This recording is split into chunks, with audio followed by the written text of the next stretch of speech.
ಕುಮಾರವ್ಯಾಸರ ಕರ್ನಾಟ ಭಾರತ ಕಥಾಮಂಜರಿ ಕಾವ್ಯದಲ್ಲಿ ಕವಿಗಳು ಶಿವನ ಕುರಿತು ಬರೆದಿರುವ ಪದ್ಯವನ್ನು ತಿಳ್ಕೊಳ್ಳೋಣ.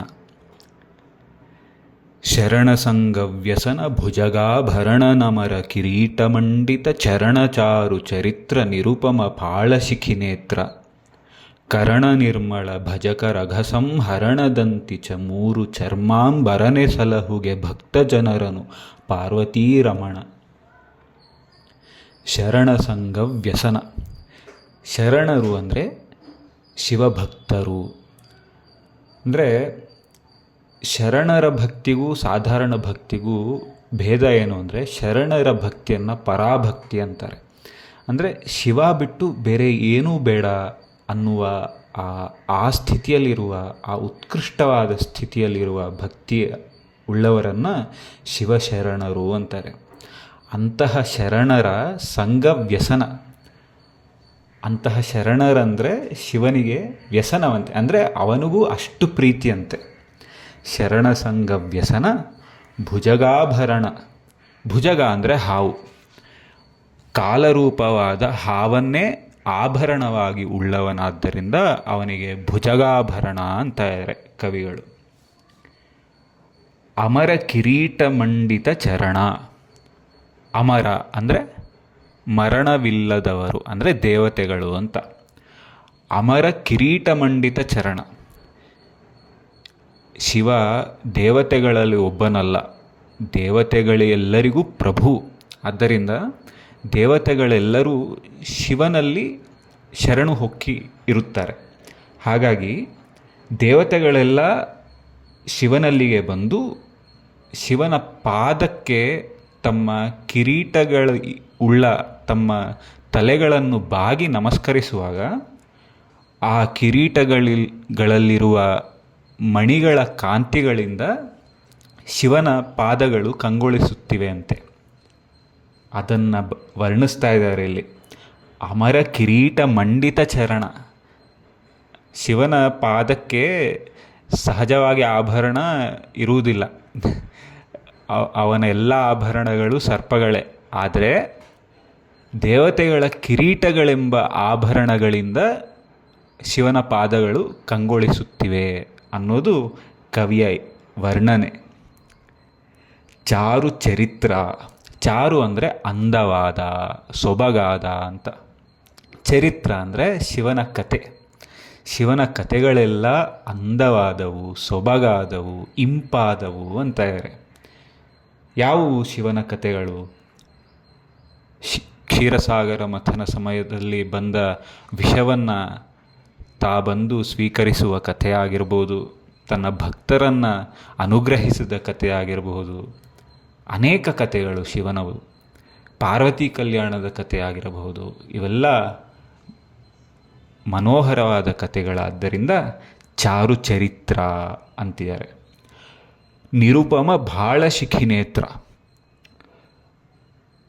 ಬಾಳ ಅಂದರೆ ಹಣೆ, ಶಿಖಿ ಅಂದರೆ ಬೆಂಕಿ, ನೇತ್ರ ಅಂದರೆ ಕಣ್ಣು.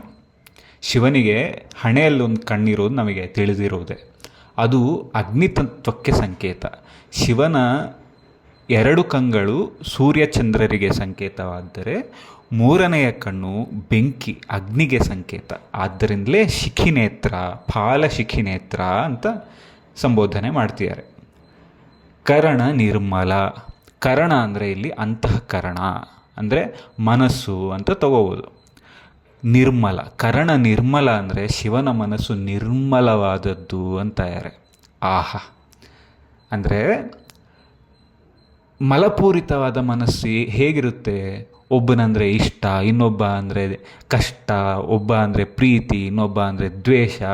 ಇಂತಹ ದ್ವಂದ್ವಗಳಿಂದ ಕೂಡಿದ ಮನಸ್ಸುಗಳು ಯಾವತ್ತೂ ನಿರ್ಮಲತೆ ಇರುವುದಿಲ್ಲ.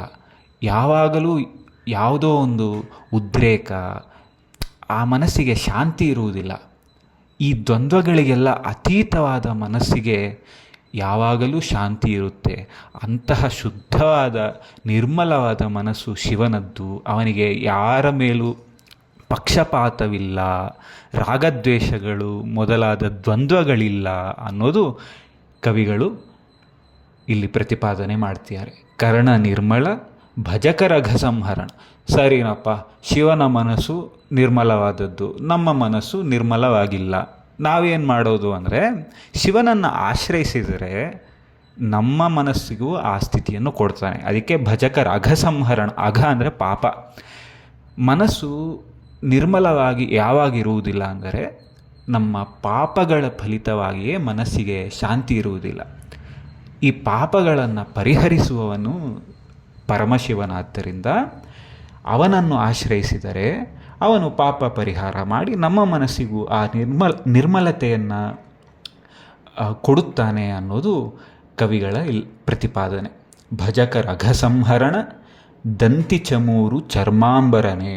ದಂತಿ ಅಂದರೆ ಆನೆ, ಚಮೂರು ಅಂದರೆ ಜಿಂಕೆ, ಚರ್ಮಾಂಬರನೆ ಆನೆಯ ಚರ್ಮ, ಜಿಂಕೆಯ ಚರ್ಮಗಳನ್ನು ಧರಿಸಿರುವವನು ಅಂತ. ನಿಜವಾಗಲೂ ಶಿವನ ತತ್ವದಲ್ಲಿ ಅವನು ದಿಗಂಬರ ಅಂದರೆ ಬಟ್ಟೆ ಹಾಕದೇ ಇರುವವನು ಅಂತ. ಅಂದರೆ ತತ್ವತಃ ಇವಾಗ ನಾವು ಬಟ್ಟೆ ಹಾಕೋಬೇಕು ಅಂದರೆ ನಾವು ಬೇರೆ, ಬಟ್ಟೆ ಬೇರೆ. ಆದ್ದರಿಂದ ನಮ್ಮ ಶರೀರದ ಮೇಲೆ ಬಟ್ಟೆಯನ್ನು ಹೊತ್ಕೊಳ್ತೀವಿ.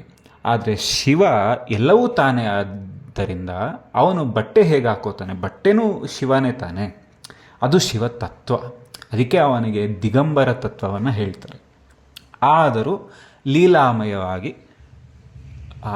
ಆ ನಿರ್ಗುಣ ನಿರಾಕಾರ ತತ್ವವನ್ನು ನಾವು ಅರ್ಥ ಮಾಡ್ಕೊಳ್ಳೋದು ಕಷ್ಟ ಅಂತ ಅವನು ಒಂದು ರೂಪವನ್ನು, ಒಂದು ನಾಮವನ್ನು ತೆಗೆದುಕೊಂಡು ಲೀಲಾಮಯವಾಗಿ ತನ್ನ ಅತೀತ ಸ್ಥಿತಿಗೆ ಪ್ರತೀಕವಾಗಿ ಈ ದಂತಿ ಚಮೂರು ಚರ್ಮಗಳನ್ನು ಧರಿಸಿರುತ್ತಾನೆ. ಸಲಹುಗೆ ಭಕ್ತ ಜನರನ್ನು ಪಾರ್ವತೀ ರಮಣ. ನಿನ್ನ ಭಕ್ತಜನರಾದ ನಮ್ಮನ್ನೆಲ್ಲ ಸಲಹಯ್ಯ ಅಂತ ಕವಿಗಳು ಬೇಡ್ಕೊಳ್ತಿರುವ ಸೊಬಗಾದ ಪದ್ಯ ಇದು.